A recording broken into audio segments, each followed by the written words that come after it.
This lecture on blepharoplasty is one of my series on ophthalmic plastic surgery, and it's going to take around 80 minutes. In ophthalmic plastic surgery, the sub-branch or subgroup or subspecialty of ophthalmology, we sometimes call it oculoplastic subspecialty, ophthalmic plastic, and in some countries, they might include the surgery for keratoplasty as being plastic. The two main indications for repairs or for oculoplastic surgery or ophthalmic plastic surgery are functional indications and cosmetic indications. And by functional indications, we mean restoration or reconstruction of deformities. And by cosmesis, we mean beautification. In Greek, the prefix blepharon means eyelid and placine means to fall. So the word blepharoplasty, which has been coined around 200 years ago, is meant to mean reformation of the eyelids. It is a cosmetic plastic surgery operation, and it is correcting defects, deformities, and aging. Don't forget aging of the eyelids, aesthetically modifying the lids and the periocular region of the face. From the history point of view, Cornelius Celsus was the first to speak about excision of skin to relax the eyelids in the 1st century. That is almost 2000 years ago, in the famous known historic book that first talked about medicine, known as Book de Medicina. Von Graefe, the one well-known, the German scientist well-known to all of us, coined the term blepharoplasty in the year 1818, and he then was repairing deformities caused by cancer after excising tumors. Where are we? Among the 10 most popular plastic surgery all over the world, the American Society of Plastic Surgery has ranked our surgery as number 2. That is coming immediately after breast implants and before rhinoplasty. Other surgeries are liposuction, tummy tuck, facelifts, breast reduction, face liposuction, and auriculoplasty. What is the rationale? What's the idea? What's the basic concept behind? Our goal is restoration of aesthetics, and by aesthetics we mean beauty and good construction, and this is achieved by four main means: either excision of the skin, smoothening the underlying muscles, tightening the ligaments, or excising excess fat. So we manipulate skin, muscles, ligaments, and fat so as to produce smooth transition from lower lid to the cheek. What are the indications? When do we do this? When do we use these tools to perform blepharoplasty? If there is excess eyelid skin, if there is redundancy or slackness of the muscles, if there is excess orbital fat, if there is prominence of the nasojugal groove, if there is interference with vision, and for the change of looks. Among these 6 indications, we can notice that most of them, if not all of them, are cosmetic, apart from interference with vision. So we either excise skin, we manipulate redundant muscles or hypertrophic muscles, we excise excess orbital fat, we manage the prominence of the fold between the nose and the cheek, and we manage interference with vision, and we can change the looks. And this is an example of interference of vision where dermatochalasis making skin redundant in front of the visual axis and interfering with vision. And here, the interference would be 100% functional. Of course, it includes a cosmetic element, but mainly this is functional and structural repair. The looks of the upper and lower eyelids gives the eyes its particular appearance and particular personality and character. And all the descriptions that you can read in the media and in the literature, I mean the literature in the non-scientific sense of the word, when we say that this person has got sleepy eyes or slanting or sunken or kilted, we literally are speaking about the eyes, but what we mean are the lids. The eyes don't, the eye itself, the eyeball does not give any impression, but the impression and the looks is in the eyelids. That is changing the shape of the upper or the lower eyelid, or both together may change the personality, may change the looks of the person. So we know the rationale behind, we know the tools in our hands where and what do manipulate. Now, how we manipulate this, what are the techniques? The techniques include external skin incision or transconjunctival incision. It is from the inside of the conjunctival sac, which is useful in darker skin so as to minimize scarring, which might be disfiguring itself rather than beautifying. And in this case, we don't remove skin. We may use canthopexy to fix the lid position during healing. We may add a mid-face lift, and we may use laser to skin insides. Now, a bit of an anatomy reminder. This is the muscles of the face or the upper and mid face that we manipulate. You know, the frontalis muscle, you know, the temporalis fascia on the side of the face, the orbicularis with its two parts, the palpebral and the orbital, you know, the procerus muscle at the base of the nose, and the corrugator supercilii muscle, which is an extension from the frontalis to the eyebrow, the part that we tend to forget, and the SOOF or the suborbicularis oculi fat pad. Now, in a sagittal section of the lower eyelid, this is the lower eyelid and this is the globe, you can notice the tarsus with its meibomian glands opening at the lid margin. You can notice the orbicularis oculi muscle. The eyelid, as you know, is formed of two laminae. The external lamina is the skin and muscle, and the internal is the tarsus and conjunctiva. And from the lower edge of the tarsus extends this connective tissue sheet, which is the orbital septum, connecting and transfixing into the margin orbital or orbital margin, and to it is attached as well the lower lid retractors. And if we remove the skin and tarsus of both eyelids, we notice the fat around the eye, and this fat is the extraconal fat, the fat lobes outside the extraocular muscles, and it is in the upper lid formed of the central fat pad and the medial fat pad with the trochlea of the superior oblique in between, and below we have the medial fat pad and the temporal fat pad, and the medial fat pad has got two lobes being separated by the tendon of the inferior oblique muscle. Now, this is a dissection of the lower eyelid during surgery. This is an occluder covering the eye.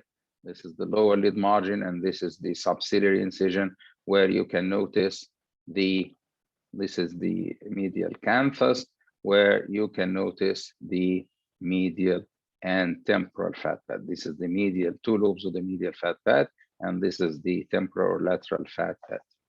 Now we come to a very important part of blepharoplasty and ophthalmic plastic surgery in general, if not in ophthalmology as a whole, which is photography. You should learn some basic principles, basic skills, train yourself to photography. And here in ophthalmic plastic surgery, we use external ophthalmic photography, that is the picture of the eye made with conventional cameras. We are not talking about slit lamp, we are not talking about fundus photography. This is not the part we are talking about now. We are talking about external ophthalmic photography. And in external ophthalmic photography, there are three basic principles. These three principles are: brightness attracts vision, focus draws eye attention, and clutter obscures targeted objects. This is very logic talking, but we will see examples that will emphasize these principles. By brightness, we mean conventional uniform illumination. The photo above here is dark, you don't see any details, and the photo below is too illuminated, what we call overexposed, and this here again is obscuring details. Here the illumination is not uniform, it's not to the point. This area is hyperexposed and this area is hypoexposed, and this may give wrong impressions about the fact of the eye. This is bad illumination. The photo might be blurred, completely out of being precisely seen, or might be slightly out of focus. And by clutter, we mean crowdedness of objects around, just like this, the surroundings and the clothing. The surroundings here attract your attention away from all details in the face and around the eyes, and this is here as well. The masks in our corona era attract attention and should be cropped, and things like veils and colorful clothing of the face might attract attention, causing visual clutter, visual noise, and this is bad in photos. We photograph patients before and after any maneuvers, whether these be surgery, non-surgical procedures, medical treatment, or whatever. And the illumination should be diffuse, uniform, to eliminate any shadows. You should take the same view with the same illumination and same exposure before and after, and the patient should look straight ahead at the camera aperture. If you're using your mobile, you should know where is your camera aperture, and you let your patient look straight directly, and the camera should be at the level of the eyes. And you should crop, you cut the edges of the image off, cut them off, sorry, cropping the image for anonymity, for obscuring the personality of the patient. And of course, a consent should be obtained to publish, making sure the patient is not going to be known to those who are going to see the photos. This is an example of a good photo with good illumination, diffuse, uniform, not overexposed, not dark, the patient looking straight ahead at the camera aperture, and the camera aperture is at the level of the eye, and you can see here the reflex of the whether the room light or the flash. So it is diffuse, uniform illumination, sharp focus, no noise, no clutter, no other objects than the object of interest, which is the eyes and the face, and is anonymous. You cannot know who is this patient. And then before and after, it's the same position, the same look, the same level, the same cropping. Now, after finishing photography, we come to the principles or the idea around facial aging and why aging occurs. It's a part of the whole body aging, but in the face in particular, we have loss of elasticity, that is loss of collagen fibers. We have static lines or expression lines, the lines that appear in the dermis, making the skin looking like lobes, loss of volume because of loss of fat, and these are the hollows, and changes in the color and texture. So the four main changes that occur in the face due to aging are loss of elasticity, appearance of static lines, loss of volume, and changes in color and texture.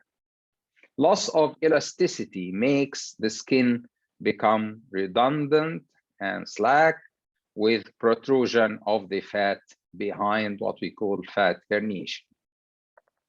The degenerations in the collagen fibers in the dermis make these lines appear, and we call them static lines because they appear at rest without any muscle contraction.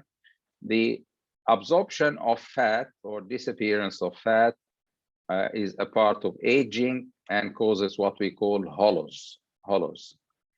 And finally, the texture with deep furrows, it's exaggeration of the static lines. The static lines are the worry lines, those in the forehead. These are appearing at rest. They give the impression of being worried, but he or this patient here is not worried. Simply, these are static lines without any muscle contraction. Crow's feet at the lateral canthus, but the dynamic lines which appear on laughing or smiling, for example, at the lateral canthus, they are like crow's feet, but these occur due to muscle contraction, and they occur in younger individuals. And the frowning lines, which again appear on frowning. Now, this is a youthful face where the vertical distance of the lower eyelid is short, where the malar fat pad and the SOOF are high, where the transition between the nose area and the cheek area is soft, giving a soft nasolabial fold. What happens when this young lady becomes old? The distance between the lid margin and the end of the lower lid become increased. The distance becomes increased, the vertical lid length is increased, and the area between the eye and the nose, the so-called tear trough deformity, becomes hollowed. The periorbital area becomes hollowed. These are the hollows that we described just a moment ago. And the lower, the fat pad of the malar area of the cheek becomes lower, comes down. As we will see, everything comes down. There is a prominence of the nasojugal fold, and the platysma muscle, which is an extension from the neck, again becomes lower. These are the changes: the nasojugal fold, the tear trough deformity, the larger length of the lower eyelid. It's not only ladies, also men suffer the same, maybe a little bit more. And balding as well. Now, this is a young lady of 35 years with an exposure of the bony structure of the orbit at 45 years and at 55 years. The distance, the vertical distance between the orbital margins becomes increased, and this is a bony structure change. Orbital bone aging, the orbit becomes rather squared. In the young, it's rounded, and it elongates vertically to become squared. Now, this is an old man's very wise gentleman face, showing all the marks of passage of time. As you can see, due to loss of elasticity, loss of collagen in the skin, there is herniation of fat, there is loss of fat causing hollows, there is redundancy of the skin causing here dermatochalasis, and here the tear trough deformity and the nasojugal fold deformity, and changes in the texture, the skin static lines. The dermatology people call it RHYTIDES, RHYTIDES, RHYTIDES, not necessarily the term for us, but just if you come across it, just to know it. And here are the freckles, appearance of pigmentations. The social standards say that the young is beautiful, and the descent of the fat pads to the face give the sad look. And in an energetic lifestyle, this gives a low morale and low self-esteem, with all the social impact on working people, sharing in all social activities. So there is a social part, a psychological part in correction of this. As you can see, as we have been saying, all the structures surrender to gravity and come down. Everything is coming down, and the role of the cosmetic surgeon is to bring all these up. In the lower face, it's the facelift. This is the task or the duty of the general plastic surgeon, and in the upper and mid face, this is our task. Now we come to the surgical principles. What are the surgical principles employed in performing all these maneuvers? Number one, if you hold the scalpel and start incising the skin, your scalpel should be perpendicular to the skin. It should never be slanting. As you can see, your scalpel blade should be perpendicular to the skin, not slanting. And this is the technique of suturing inside skin. The needle is taking a bite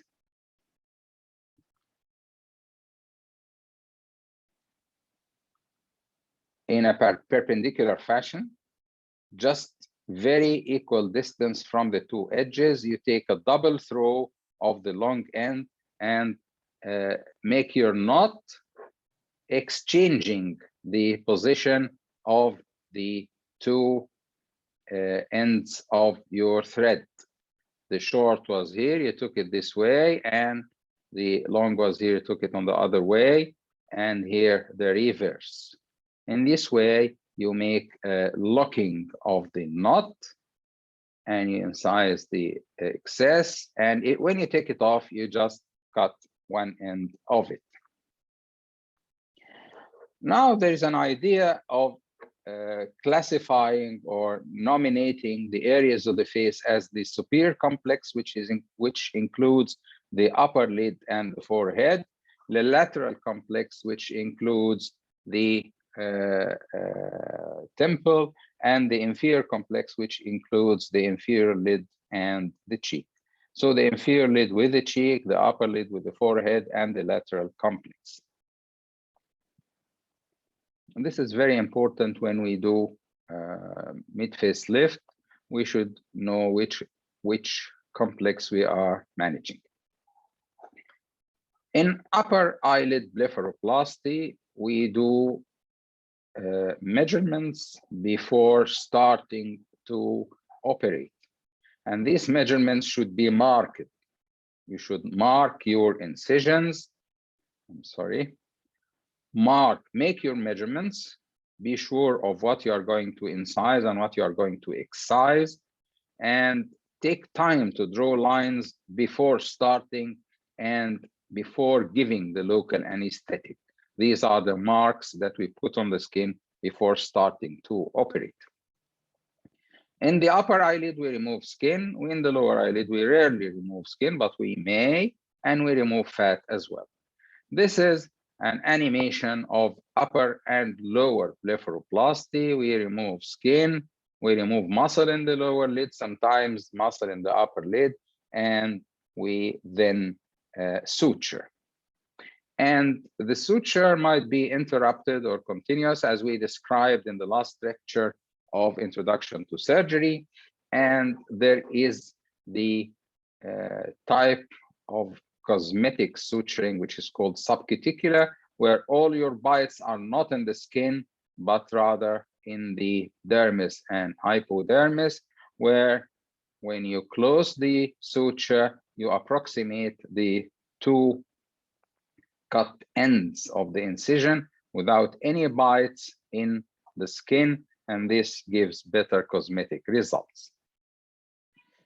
And when you remove it as a whole from one side by just pulling the thread out.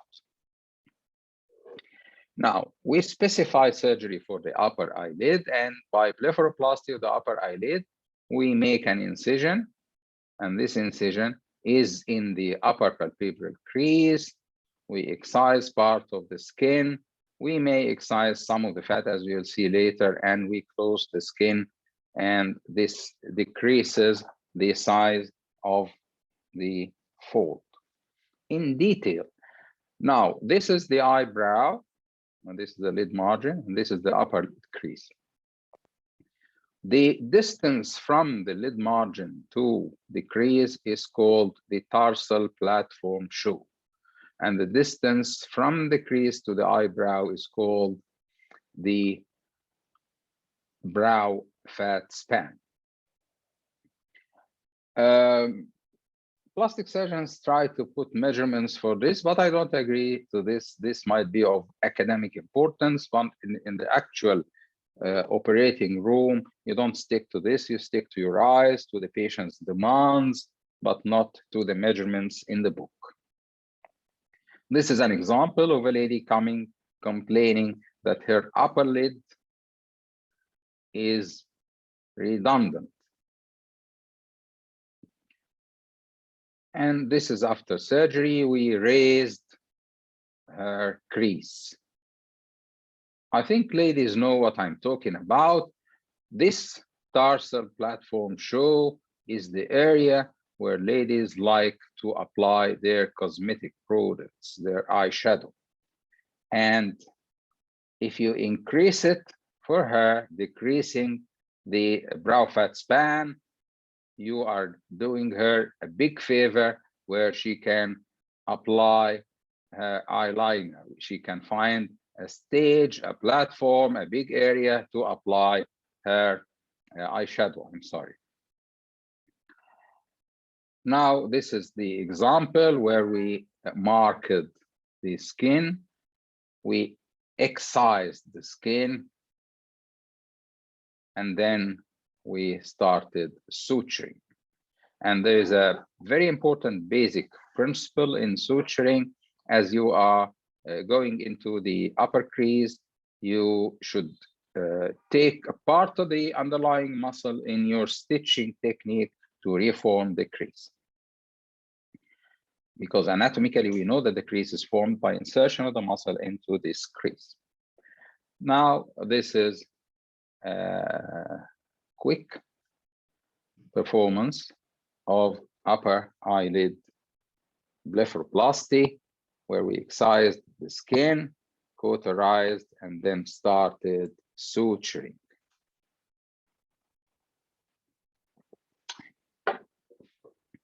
Examples before and after in a young lady. This lady was very happy to find somewhere to apply her makeup. Another example, and sometimes the lady particularly may ask for not a very big tarsal platform show, but a rather a smaller area. They call it the Asian lid. All these are examples, before and after, before and after, before and after. Now the Asian crease, the upper eyelid crease, that is the eye personalization of Asian people, Japanese, Korean, Chinese, and so on, have 4 types. The first type is not continuous with the epicanthal fold. The second type is continuous. The third type is continuous even with the nasojugal fold. And the fourth type is inversus. And we describe this when we study the anatomy of the eyelids. As you can see, these are the different types. Some people call this a second lid. This is the first lid and this is the second lid. And the surgery is known in the United States as second lid formation or double eyelid surgery. Reformation of another eyelid is just making a crease where one has no crease. Create a crease in a patient who lacks 1 millimeter to 10 millimeter. You may make it very high, and this takes off the Japanese look or the Asian look, and you make it low. This gives rather an Asian attitude.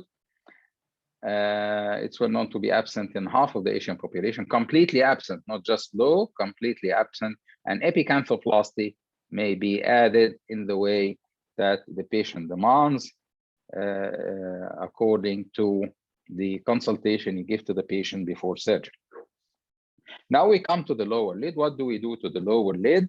This is the anatomy, and this is the fat that has herniated through the orbital septum, giving this bulge or fat bag. Why lower bags form? You know, the fat in the lower lids makes protrusions that are commonly for lay people known as bags. There are 6 factors that share in this. Cheek descent, as we said, everything goes down. Fat prolapse, this is well known to all of us. Skin laxity, fluid retention, orbicularis hyperactivity, and cheek festoons. Orbicularis hyperactivity makes the muscle become hypertrophic and bulky, and this gives a sort of protrusion as well, added to fluid retention due to aging changes, laxity of the skin due to loss of collagen, and cheek festoons due to attachment of septa of the soup into the skin. What do? We incise either through the conjunctiva or through the skin at the subciliary incision that we described in a previous lecture. Your incision at the conjunctiva should be following a good knowledge of the anatomy of this area, especially the lower lid retractors. If you incise at the fornix, you are cutting through the lower lid retractor, and you may find difficulty in repairing it, making it continuous again. But if you incise at the lower edge of the tarsus, you are disinserting the lower lid retractor and the conjunctiva from the tarsus as a whole thing. And when you reattach them, you will not have the problem of repairing anatomically the lower lid retractor. You avoid the complication of dropping the lower eyelid. So giving an injection to mark the line between the tarsus and the conjunctiva. These are traction sutures. And then you incise the septum to get away the lid and take off the fat, and then resuture everything. This is the example, but here the incision is subciliary. This is again a fast-forwarded version of lower eyelid. Here is the nose, here is the eyebrow. We are suturing when we finished. Examples: excess skin repaired, hypertrophic muscle, repaired before and after, protruding fat, reduced, and men have some share as well. This is a 4 eyelid repair in a man who had the upper lid repaired and the lower lid fat excised and the skin tethered. Another example of lower lid fat excised. Again, both upper lid and lower lid. Please make your mics mute. Another example. And here, as you can see, the skin is redundant in a young lady, and stretching this skin may help in not depigmenting, but making the pigment less prominent. Lower skin incision and excision may lighten the color secondary to stretch. Okay, this is the upper eyelid blepharoplasty and the lower eyelid blepharoplasty. Now we have some problem areas in this particular field. And what are the particular problems? What are the problems here? Number one is the skin reformation, skin crease reformation, and I've talked about this. Number two are the temporal hoods. When you reattach the skin flaps one to another, you will be faced with extra skin on the lateral side, the brow fat pad, and the lacrimal gland prolapse, and we are going to address each separately. Skin crease reformation must be a landmark in your surgery where in half of your stitches, you incorporate the muscle when you stitch the skin back together. Now, this is a gentleman who has very big dermatochalasis interfering with his vision, and on excising extra skin, you will find parts here which are called the temporal hoods that are not incorporated in your incision to excise. And when you reattach the two folds together, you will find an area of extra skin on the lateral side we as surgeons call dog earring. It's just like a redundant piece of skin, and this might be excised in a way that should be explained in the operating room. We incise it in line with the suture line and with extension of the suture line laterally a little bit. Now, the brow fat pad might sometimes droop into the upper lid, and the patient may complain of some fullness in this area. If you make a small incision, you can take this fat out. You may either, and when you do blepharoplasty, upper blepharoplasty, and you either excise it or redrape it. What's redrape it? As you can see, there is a bulge here and there is a hollow here. If you take it out and reattach it in the area of the hollow this way, you may fill this area and reduce this area and have a better cosmetic look. Okay. Now the lacrimal gland prolapse. You should not mix this up with extra fat. This is lateral, and you invert the lid, you find the lacrimal gland, and this prolapsed lacrimal gland should be addressed to have a full satisfying upper blepharoplasty. And the repair of this lacrimal gland prolapse is by suturing the Whitnell's ligament to the arcus marginale. The Whitnell's ligament is the white line between the fleshy part and the aponeurotic part of the levator palpebrae superioris, and it marks the lateral area where the two parts of the lacrimal gland are separated, the palpebral part and the orbital part. And if you take suture from this Whitnell's ligament into the arcus marginale, you may reposition the lacrimal gland back in place. And this is how it goes. And then we have two extra surgeries for manipulating skin problems, which are the VY-plasty and the Z-plasty or Z-plasty.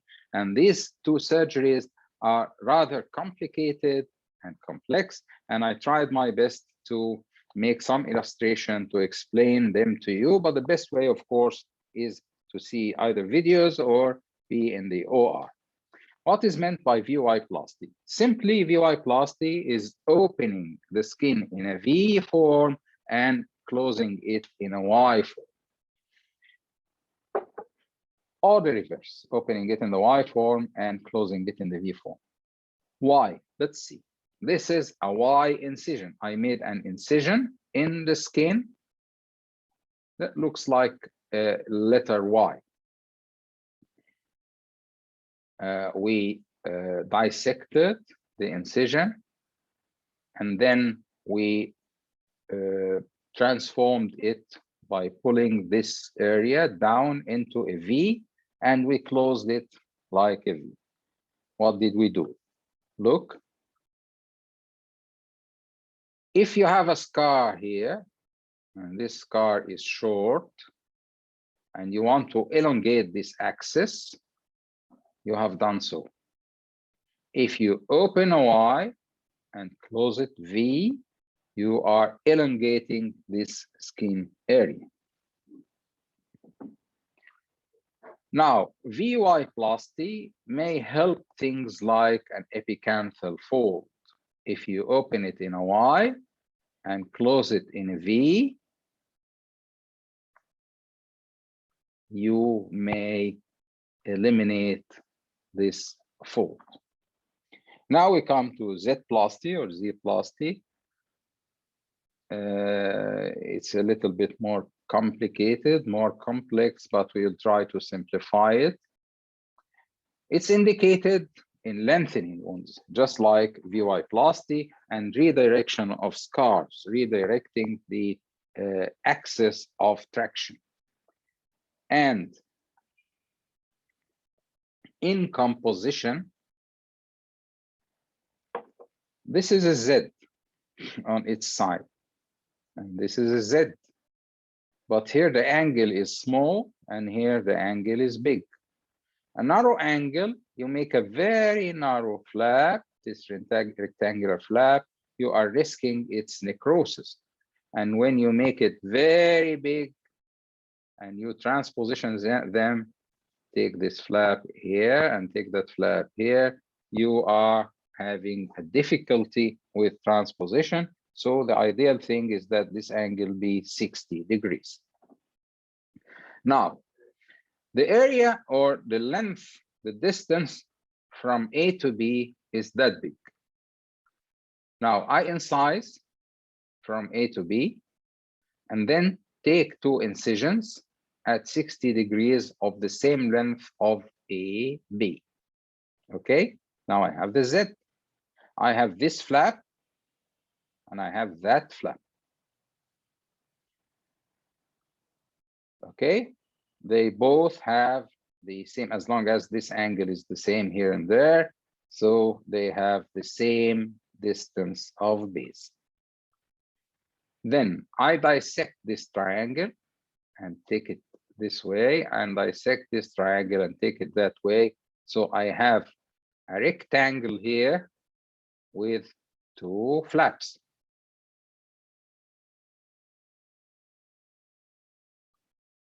Then I, instead of having this tip here, I bring it here, and this tip here, I bring it there. So the flaps will be, the Z will be flipped. What happened? The red flap and the green flap. The green came here and the red came there. And in this way, the distance from A to B increased. You see, increased by third. So, geometrically speaking, if you open a Z and flip the flaps. To close them in this way, you may increase this distance. Red flap and green flap closed this way, so the distance here became 1 distance and third. 30 degrees Z-plasty increased 25%, 45 degrees increased 50%, and 60 degrees increased 75%. This is so enthusiastic, it's a little bit less than that. Let's check a video. This is the incision, Z-plasty. These are the flaps. Look, now you have this one suture there and that one suture there, and you can notice the length that has increased. I hope this is clear in understanding Z-plasty. This is the scar, this is the incision, and this is the transposition, and this is the suturing, increasing the area from here to there. Very well noticed in increasing the distance from here to there. Now we're finished with the techniques of UI-plasty and Z-plasty, and we come to eyelid liposuction, which is an idea that came to me and I made use of. As you know, the skin is formed of the epidermis, the dermis, and the hypodermis, or the subcutaneous fat layer. If this fat layer is taken out, the bulge of fat might be treated. This might be done in the areas of the abdomen, the thighs, the breast, the arms, and in the face. Now, this video is from the American Society of Plastic Surgery, not ophthalmic plastic, general plastic surgery. And here is the epidermis, the dermis, and the hypodermis.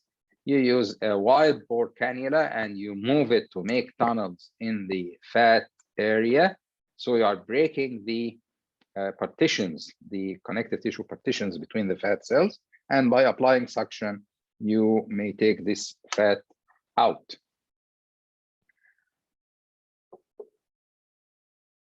Dr. Nancy is asking me to repeat the video. Okay, by the end, I'll take questions and I'm going to repeat whatever you'd like to. Don't worry. Now, this surgery is called intumescent liposuction because the operator injects a mixture of fluids and adrenaline in this fat to become intumescent before taking it or suctioning it. Here is the fat area where injection makes it intumescent. And then with a wide bore area, you make tunnels and aspirate. By repeated movement, you take this fat out.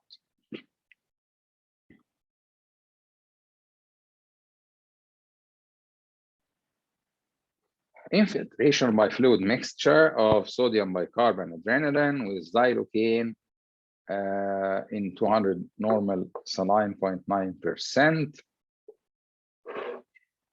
Intradermal xylocaine at the lateral end of the lower margin next to the lateral canthus. 2 millimeter 18 gauge disposable plastic cannula. As you can see, this is the injection cannula with the slanting tapering edge used to make a single puncture, and same fluid mixture is injected subseptal space. And then the needle used to make the liposuction is truncated. It's not slanting. It's a blunt-ended, wide-bore 18-gauge needle, moved side to side and to and fro till a thin fluid movement is felt. You move it till you find the fat is liquefied. You feel it liquefied, and then you start aspiration. This is the needle for injection, and that's the needle for aspiration. And then you apply ocular bandage for 6 hours. The area is monitored for hematoma and the pupil for reaction for fear of blood hemorrhage extending into the orbit and making optic nerve compression and optic neuropathy, which is the most dreaded complication of any blepharoplasty, as we'll see later. And then you use antibiotic and steroid eye drops for 7 days. You use systemic non-steroidal anti-inflammatory drug eye drops for 3 days in both groups. And this is an example where fat has been aspirated from the patient. Now we come complications. Now we come to complications, which is the bad, not very pleasant part of the lecture. And first of all, we have exacerbation of pre-existing conditions like dry eye, like palpebral skin laxity, like eyeball prominence, and this may increase dry eye, may cause malpositions of the eyes. And as you can see, this is the usual thing. Most of the patients, whatever hemostatic mechanisms you may employ, have some degree of postoperative hematoma, and we warn the patients against this, and it goes off in a matter of maximum a week to 10 days. This is a bigger hematoma. This is a very big hematoma with the patient under anticoagulants, despite stopping the anticoagulants.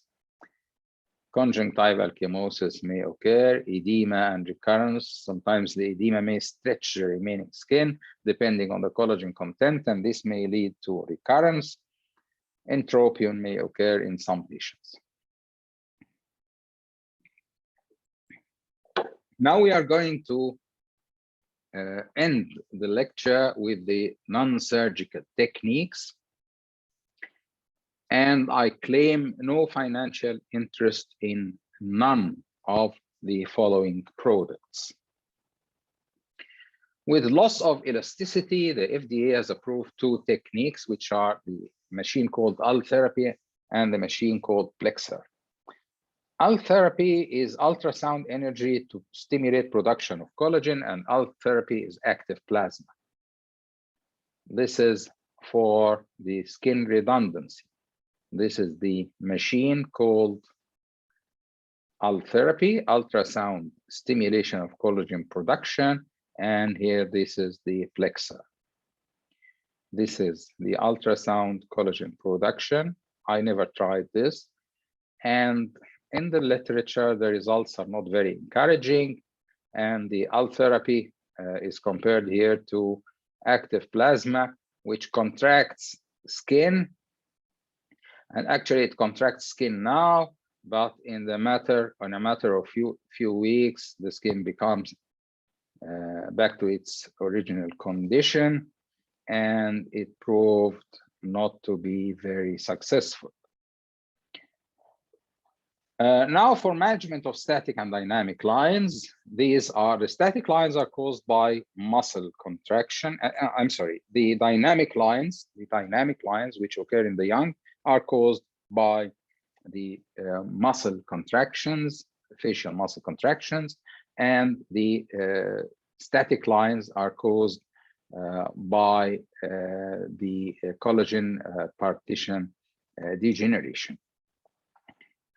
You may use botulinum toxin, which is cosmetically functioning here.